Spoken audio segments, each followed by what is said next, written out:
तृप्ति सिंह हैं, 26 वर्षीय, जेतपुर राजस्थान से। कह रही हैं कि पिछले दिनों आपने कहा कि एक हाथी की जान और एक मुर्गे की जान एक बराबर है, तो फिर एक मुर्गे और एक बैक्टीरिया की जान भी तो बराबर होनी चाहिए ना। सांस लेते वक्त हम न जाने कितने बैक्टीरिया मार डालते हैं। अन्न उगाने की प्रक्रिया में, खेतीबाड़ी में भी हम तमाम जीवाणुओं को मारते हैं, तो वो भी तो हिंसा हुई ना। तो फिर हमें क्या हक है मुर्गा और बकरा खाने वालों पर उंगली उठाने का। तृप्ति सिंह। तृप्ति, हिंसा क्या होती है? आपने तो बस एक दो मौकों का उल्लेख करा है जब एक इंसान के कारण तमाम छोटे जीवाणुओं की मृत्यु होती है और कई बहुत ज़्यादा सूक्ष्म और निरंतर घटने वाली घटनाएं भी हैं जहां हमारे होने के कारण ही न जाने कितने छोटे छोटे जीवाणु जीते मरते रहते हैं। उदाहरण के लिए, आपकी त्वचा पर लगातार जीवाणुओं का वास रहता है। आप कितनी भी साफ सफाई रख लें उसके बाद भी, चाहे हथेली हो, हाथ हो, सर हो, शरीर का कोई भी हिस्सा हो, उस पर लगातार कीटाणु, जीवाणु, माइक्रो ऑर्गेनिजम्स मौजूद रहते ही हैं। वो वहीं जन्मते भी हैं, वहीं मरते भी हैं। आप अगर ताली भी बजा रहे हो तो उनकी जान जा रही है। इसी तरीके से आपके मुंह में जो लार है उसमें भी तमाम छोटे छोटे जीवाणु बसते हैं। तो आप अगर बोल भी रहे हो तो उनकी जान जा रही है। आप बिस्तर पर करवट बदल रहे हो तो भी उनकी जान जा रही है। आगे सुनिएगा, हम जिसको इंसान कहते हैं वो वास्तव में एक जीव नहीं होता है। इंसान का होना अनिवार्यतः लाखों करोड़ों अन्य छोटे छोटे जीवों के साथ होता है जो उसके शरीर के भीतर वास करते हैं। उनके होने का हमारे होने के साथ बिल्कुल अविच्छिन्न संबंध है। हम हैं तो वो हैं, वो हैं तो हम हैं। ऐसा नहीं हो सकता कि आप हैं पर आपकी आंतों में जीवाणु ना हो। अगर आपकी आंतों में जीवाणु नहीं होंगे तो फिर आप भी नहीं होंगे, आप खत्म हो जाएंगे। और जब मैं कह रहा हूं जीवाणु, तो मैं पेट के कीड़ों की बात नहीं कर रहा हूं। मैं उन बैक्टीरिया इत्यादि की बात कर रहा हूं जो पेट में होते ही होते हैं और एक स्वस्थ आदमी के शरीर के भीतर भी पाए जाते हैं। वास्तव में अगर वो न हो तो आप स्वस्थ नहीं रह पाएंगे। वो जीवाणु पाचन क्रिया से लेकर शरीर की अन्य कई क्रियाओं में सहयोगी होते हैं। तो आप जब खाना भी खाते हो तो शरीर के भीतर उनमें से न जाने कितने होते होंगे जो मर जाते होंगे। हाँ, ये अलग बात है कि वो शरीर के भीतर ही जन्म भी लेते रहते हैं। लेकिन आपने भोजन किया तो बहुत संभव है उनमें से बहुतों की मृत्यु भी हो जाती होगी। इसी तरीके से सांस लेना, कंघी करना, कपड़े बदलना, नहाना, जमीन पर चलना, आप कुछ भी कर रहे हैं तो जीवाणु तो मारे ही जा रहे हैं। ये लीजिए, आप तो बस यही पूछ रहे थे ना कि आदमी अगर फल खाता है या अन्न खाता है या उगाता है तो उसमें जीवाणु मारे जाते हैं, तो ये हिंसा हुई। अगर आपको हिंसा को इस तल पर परिभाषित करना है तो फिर तो आदमी का होना ही हिंसा है। आपका पलक झपकना भी हिंसा है। आप पलक झपकिए, न जाने कितने जीवाणु मारे गए। तो हिंसा की ये परिभाषा तो बड़ी विचित्र हो गई, अटपटी हो गई, अव्यावहारिक हो गई, निश्चित रूप से अनुचित हो गई। हिंसा इस कृत्य में नहीं हो सकती कि एक जीव के होने से दूसरे जीव की मृत्यु हुई, या एक जीव के कृत्य से दूसरे जीव की मृत्यु हुई। यह हिंसा की परिभाषा नहीं हो सकती। बात समझ रहे हैं मैं क्या कह रहा हूं? एक जीव की हस्ती के कारण, एक जीव के होने, उसके अस्तित्व के कारण ही दूसरा जीव अगर मर रहा है तो यह हिंसा नहीं हो सकती। हिंसा फिर कुछ और होगा। आप देखिए, जंगल में शेर होता है, उसे आप कभी हिंसक बोलते हो क्या? और अगर आप हिंसक बोलते हो तो आपकी नादानी है, क्योंकि शेर के सामने कोई विकल्प नहीं है हिरण को या अन्य जीवों को न मारने का। वो प्राकृतिक रूप से संस्कारित है मांस ही खाने के लिए, पहली बात। और दूसरी बात, इतनी चेतना उसके पास है नहीं कि प्रकृति ने उसको जो संस्कार दिए हैं वो उन संस्कारों का उल्लंघन कर सके। इन दोनों बातों को साफ साफ समझिएगा। शेर जो है जंगल में, पहली बात, वो प्राकृतिक रूप से संस्कारित है मांस ही खाने के लिए। उसके दांत देखो, उसके शरीर की बनावट देखो। वो जब अपना जबड़ा बंद करता है तो उसके जबड़े की और मसूड़ों की मांसपेशियों में इतनी ताकत होती है कि वो जिस चीज को दबा रहा होता है, जिस चीज को वो अपने जबड़े में भींच रहा होता है, उस पर जबरदस्त दबाव पड़ता है और वो चीज बिल्कुल टूट कर बिखर जाती है। उसके जबड़ों की बनावट ऐसी है। निश्चित रूप से जबड़े की ऐसी बनावट फल चबाने के लिए तो चाहिए नहीं। अगर आपको फल ही चबाना हो तो आपके जबड़ों की कितनी मजबूती चाहिए? बहुत ज्यादा नहीं चाहिए। फल तो यूं ही कट जाता है। पर आप शेर का या चीते का या बाघ का जबड़ा देखो तो वहां मामला कुछ और नजर आता है।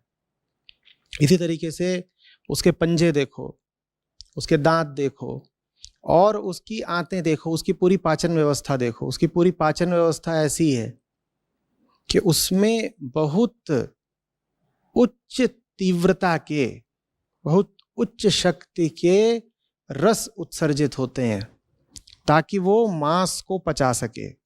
मांस ही नहीं, ताकि उसके पेट में जाकर हड्डी के छोटे छोटे टुकड़े तक गल जाएं। तो प्रकृति ने ही उसको ऐसा बनाया है। उसके पास कोई विकल्प नहीं है।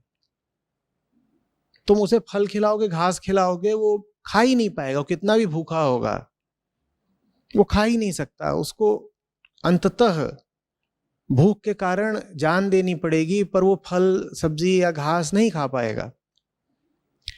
तो उसके साथ एक अनिवार्यता या मजबूरी ये है कि उसकी प्राकृतिक संरचना ही मांस खाने के लिए हुई है। और दूसरी बात, उसको इतनी चेतना उपलब्ध ही नहीं है कि वो विचार कर सके कि मांस खाने का क्या मतलब है, हिंसा का क्या मतलब है, हत्या का क्या मतलब है।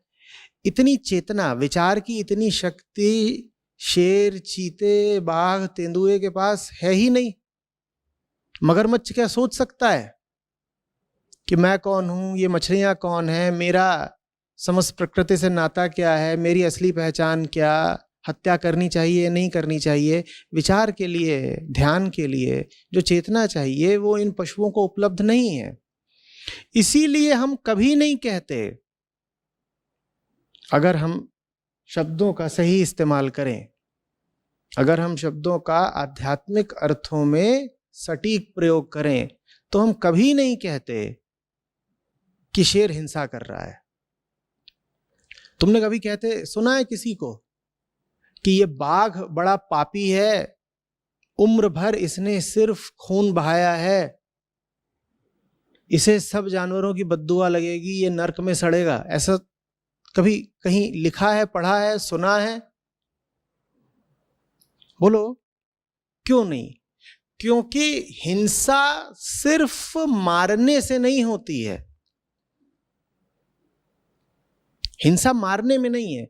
हिंसा सिर्फ तब है जब आपकी चेतना के पास विकल्प हो करुणा का, और आप उस विकल्प का इस्तेमाल न करके दूसरे को अपने स्वार्थ की खातिर मार दो, तब हिंसा है। हिंसा की परिभाषा समझना, अगर दूसरे को चोट पहुंचाना शारीरिक रूप से या शारीरिक रूप से दूसरे का वध कर देना ही हिंसा होती, तो फिर तो कृष्ण अर्जुन से जो करवा रहे हैं उससे बड़ी हिंसा हो ही नहीं सकती। लेकिन निश्चित रूप से कृष्ण अर्जुन से हिंसा तो नहीं करवा रहे ना। तो हिंसा की जरूर कोई ऊंची और ज्यादा साफ परिभाषा होनी चाहिए। हिंसा शब्द ही सिर्फ उस प्राणी पर लागू होता है जिसके पास सोचने समझने की, विकल्प करने की, चुनाव करने की चेतना हो। तो इसलिए हम कह रहे हैं कि शेर और चीतों को हिंसक हम नहीं कह सकते। शेर और चीतों को हम शिक्षा भी नहीं दे सकते अहिंसा की। वो तो प्रकृति मात्र है। वो एक तरीके से कह सकते हो कि मशीन ही है, यंत्रवत है। उनको प्रकृति ने जैसा बना दिया वैसा जिए जा रहे हैं। उनको हिंसक कहना कि कोई काम की बात नहीं होगी, उचित बात नहीं होगी।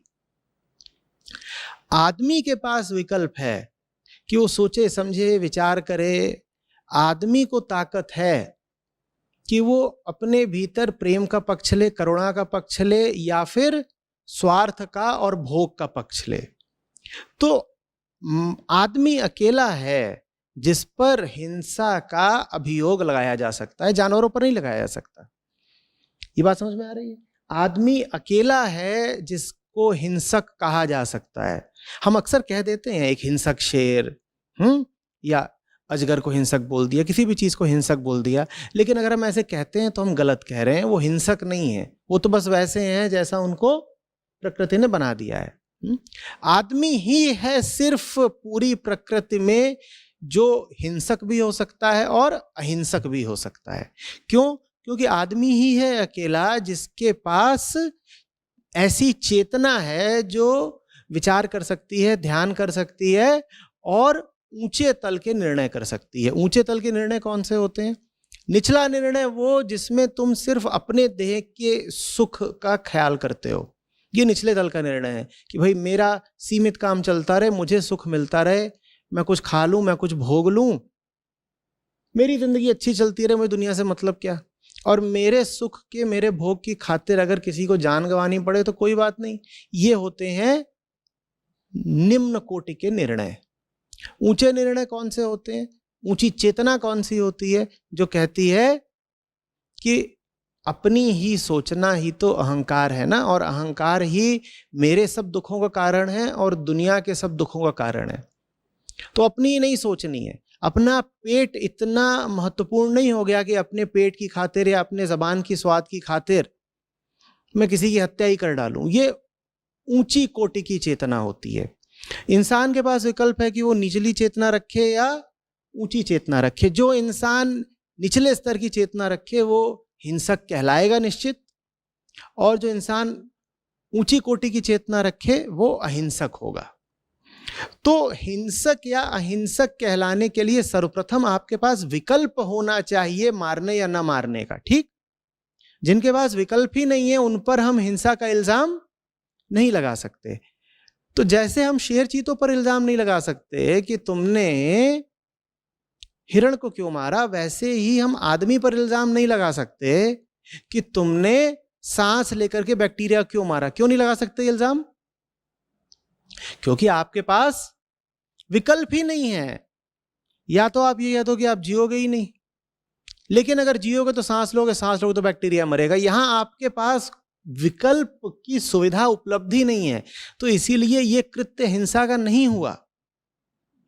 समझ में आ रही है बात? हालांकि मैं निश्चित रूप से स्वीकार कर रहा हूं कि तुम सांस लेते हो या फल भी खाते हो तो उसमें भी छोटे छोटे जीवाणु मरते जरूर होंगे, लेकिन फिर भी इसको हिंसा नहीं कहा जा सकता। लेकिन अगर आप बकरे या मुर्गे को मारते हो तो उसको हिंसा निश्चित रूप से कहा जाएगा। क्यों? क्योंकि वहां आपके पास क्या उपलब्ध था? विकल्प था। आप चाहते तो न मारते, आपका काम चल जाता। आपको और कई तरीके के शाक पत्ते तरकारी भाजी उपलब्ध थे, आप अपना काम चला सकते थे, लेकिन आपने जानते बूझते गलत निर्णय करके एक जीव की हत्या करी। इसीलिए ये हिंसा है। बात समझ में आ रही है? अच्छा, तो क्या इसका ये मतलब है कि जब भी कभी जानते बूझते किसी की हत्या की जाए तो वो हिंसा ही है? नहीं, अभी भी ऐसा नहीं है। समझो, महाभारत पर फिर लौटते हैं। कृष्ण अर्जुन से जानते बूझते ही तो हत्या करवा रहे हैं, तो भी वो हिंसा नहीं है। माने दूसरे की हत्या अगर ऐसे कारण की वजह से करनी पड़े जो पूर्णतया आध्यात्मिक है, तो वो हिंसा नहीं कहलाएगी। बात समझ में आ रही है? अब एक दो उदाहरण समझ लो। जैसे कानून भी होता है देश का, वो कहता है अगर आपने प्रतिरक्षा में किसी पर गोली चला दी और वो मर गया तो आप दंड के भागी नहीं होगे।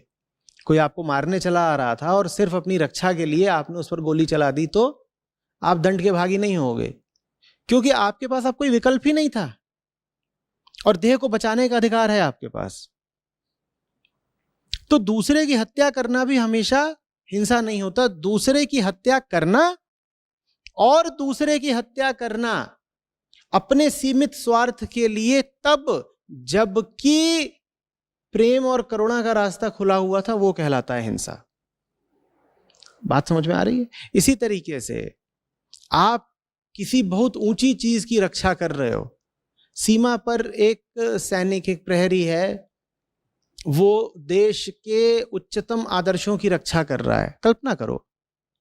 और उन उच्चतम आदर्शों की रक्षा के लिए अगर उसको वध करना पड़ता है युद्ध में, तो ये भी हिंसा नहीं कहलाएगी। हाँ, दो लोग इसलिए लड़ रहे हैं कि उन्हें एक दूसरे से पैसा चाहिए, या दो लोग इसलिए लड़ गए कि उन्हें एक दूसरे से ईर्ष्या थी या किसी किस्म की क्षुद्र दुश्मनी थी, और दो लोग ऐसे लड़ गए और लड़ाई में मर गए, तो ये जरूर हिंसा कहलाएगी, क्योंकि इसमें कोई उच्चतर आदर्श शामिल ही नहीं था। बात समझ में आ रही है? तो हिंसा क्या है ये समझे बिना यूं ही नहीं कह देना चाहिए कि हम अगर चल भी रहे हैं तो भी छोटे छोटे जीव मर रहे हैं तो ये हिंसा हो गई ना, और अगर हमारे चलने से छोटे जीव मरते हैं तो फिर मुर्गा और बकरा खाने में क्या बुराई है। तुम अगर ये तर्क दोगे कि जीव के मरने से मुर्गा और बकरा खाना जायज हो गया, तो मैं कहूंगा इसी बात को आगे बढ़ाओ ना। जैसे मुर्गा और बकरा जीव है, इंसान भी जीव है, तो फिर हम कहेंगे कि हम सांस लेते हैं उसमें बैक्टीरिया मरते हैं, तो अगर हम बैक्टीरिया को मार ही रहे हैं और ये बात जायज है, तो फिर आदमी को मार के भी खा लो, वो बात भी जायज होनी चाहिए। तो इसीलिए बेतुकी बातें और कुतर्क नहीं देने चाहिए। हिंसा का बहुत सटीक अर्थ होता है, हिंसा की बहुत साफ परिभाषा होती है। शेर किसी को मारे वो हिंसा नहीं है, तुम सांस लो कोई जीवाणु मर गया वो हिंसा नहीं है, तुम पर किसी ने आक्रमण कर दिया है और तुमने अपने आप को बचाने के लिए उसको मार दिया क्योंकि तुम्हारे पास बिल्कुल और कोई विकल्प नहीं बचा था। पहली कोशिश तुमने यही करी, उसको समझाओ या उससे दूर हट जाओ, लेकिन वो चढ़ा ही आ रहा है, वो कह रहा है नहीं तुझे मार के ही दम लूंगा, और फिर तुम्हें सिर्फ अपने आप को बचाने के लिए सारे विकल्प खत्म हो जाने के बाद उसको मारना पड़ा, तो वो भी हिंसा नहीं है। बात समझ में आ रही है? कोई बहुत खतरनाक जानवर तुम पर आक्रमण कर रहा है, कुछ भी हो सकता है, छोटा जानवर भी हो सकता है जो तुमको हानि पहुंचाने के लिए तुम पर आक्रमण कर रहा है, और तुमने पूरी कोशिश कर ली कि मैं इससे दूर हट जाऊं, ये मुझे नुकसान न पहुंचाए, लेकिन उसके बाद भी वो मान ही नहीं रहा, वो चढ़ा आ रहा है तुम्हारे ऊपर, उसकी नीयत ही यही है कि वो तुम्हें हानि पहुंचाए, और फिर सिर्फ अपनी रक्षा के लिए तुम्हें उसे मारना पड़ा, तो ये भी हिंसा नहीं है।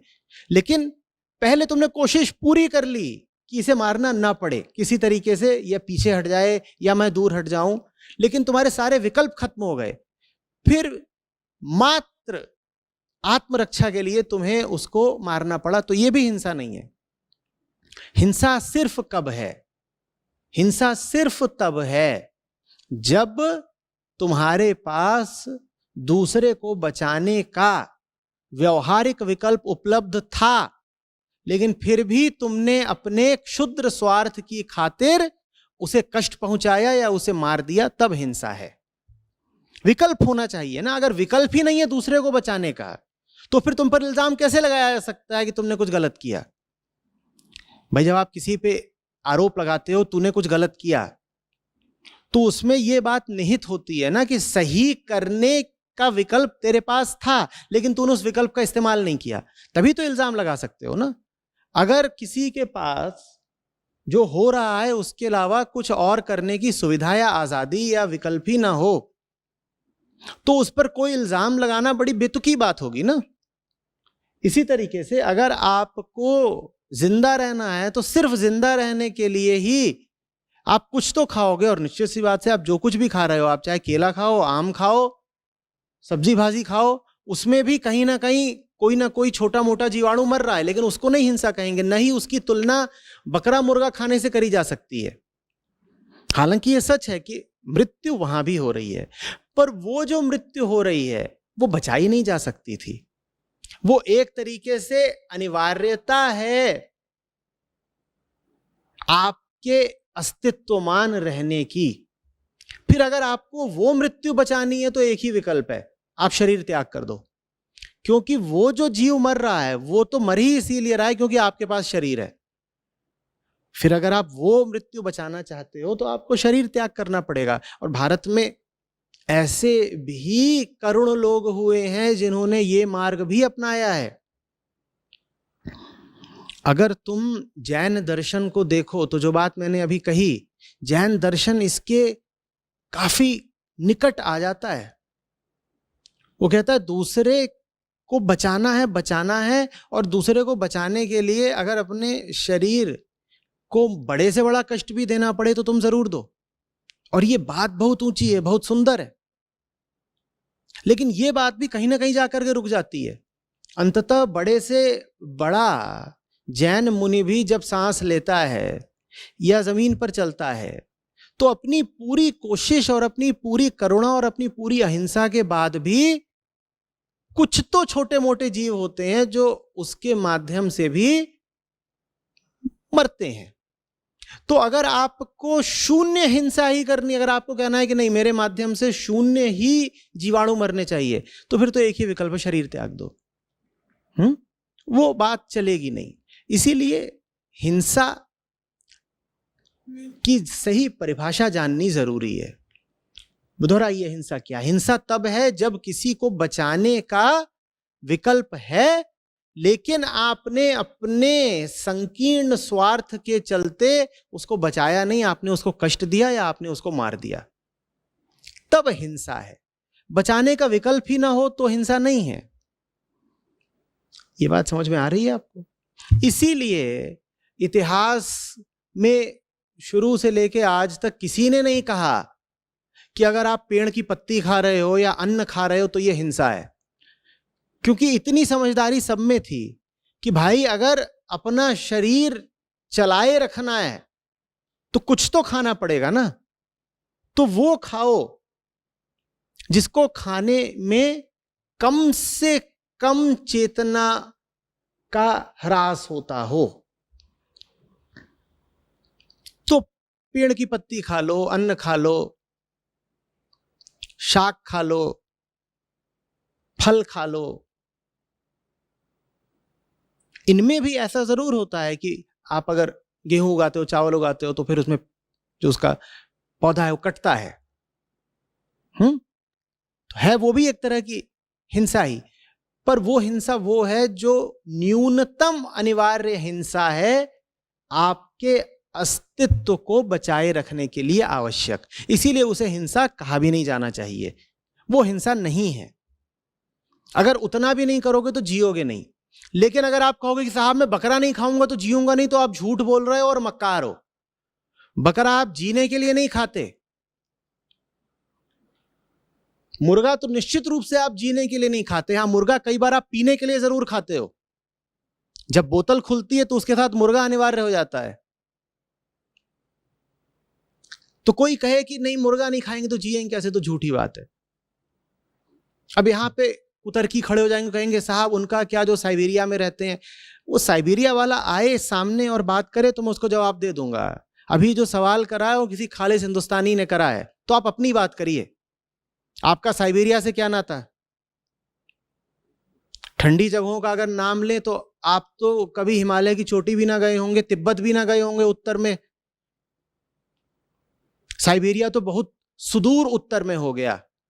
तो जबरदस्ती साइबेरिया वगैरह का उदाहरण ला करके कुतर्क करने की कोशिश मत करिए, आप अपनी बात करिए। कोई साइबेरियन आएगा मैं उससे अलग से बात कर लूंगा।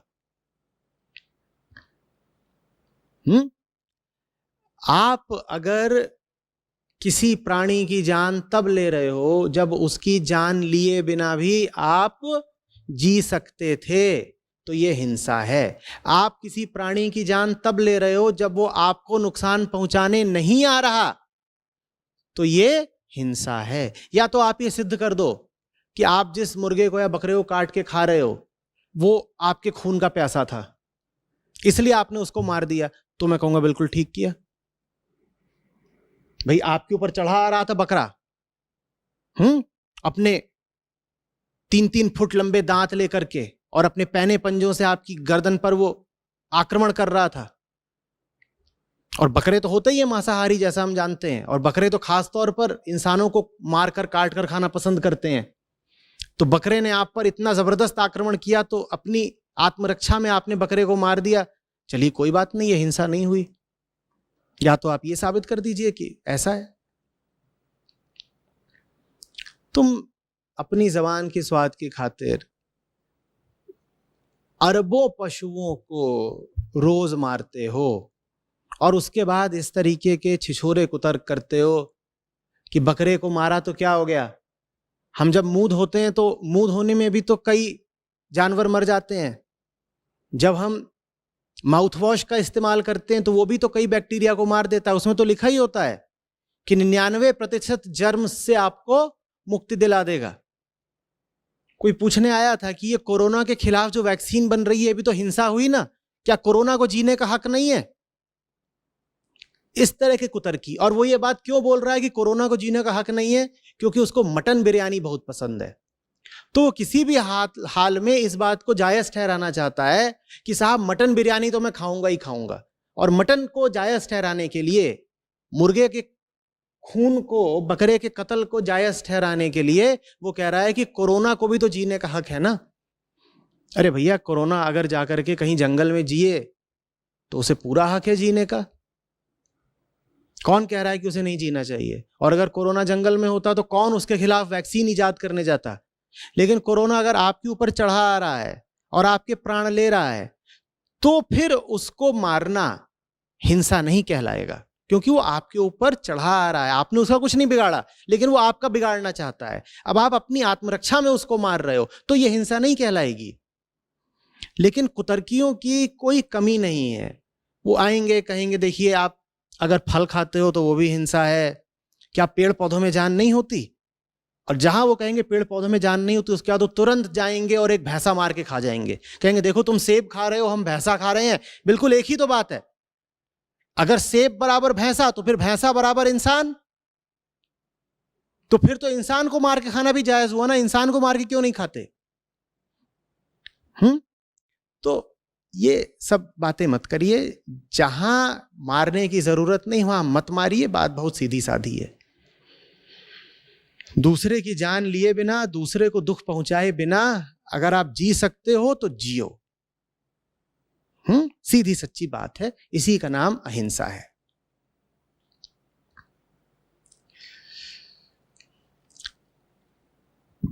मुझे अभी खत्म करते करते जर्मन दार्शनिक हैं, महान विचारक आर्थर शोपेनहावर, उनकी पंक्ति याद आ रही है। उन्होंने कहा है, अब हिंदी में अनुवाद कर रहा हूं तो कुछ ऊपर नीचे हो जाएगा, कि एक साफ सच्चे सुसंस्कृत मन की निशानी ही यही है कि उसमें जानवरों के प्रति प्रेम जरूर होगा, ऐसा हो नहीं सकता कि आप एक अच्छे और ऊंचे आदमी हो और जानवरों के प्रति हिंसा भी करते हो। दूसरे शब्दों में ये हो ही नहीं सकता कि जानवरों के प्रति हिंसा करने वाला कोई आदमी अच्छा और ऊंचा हो, नहीं हो सकता ऐसा। तो थोड़ा विचार करिएगा, जिन्होंने जाना है, जिन्होंने समझा है, आदिकाल से आज तक मनीषी, चिंतक, विचारक सब अगर एक ही बात बोल गए हैं तो उनकी बात में कुछ तो दम होगा ना। एक तरफ उनकी बातें हैं, दूसरी तरफ आपके ये नए नए अनूठे तर्क कि अगर हम कंघी करते हैं तो उसमें भी तो जुएं मर जाते हैं, तो फिर ये भी तो हिंसा है। तो इन तर्कों को सामने लाने से पहले थोड़ा विचार किया करिए और अपने आप से पूछा करिए कि मांसाहार के पक्ष में आप जितने भी तर्क दे रहे हैं वो तर्क उठ कहां से रहे हैं। वो तर्क वास्तव में आपके भीतर की कठोरता, निर्दयता, करुणाहीनता और स्वाद लोलुपता से उठ रहे हैं। बस जबान के स्वाद का खेल है और कुछ नहीं। थोड़ा समझिए।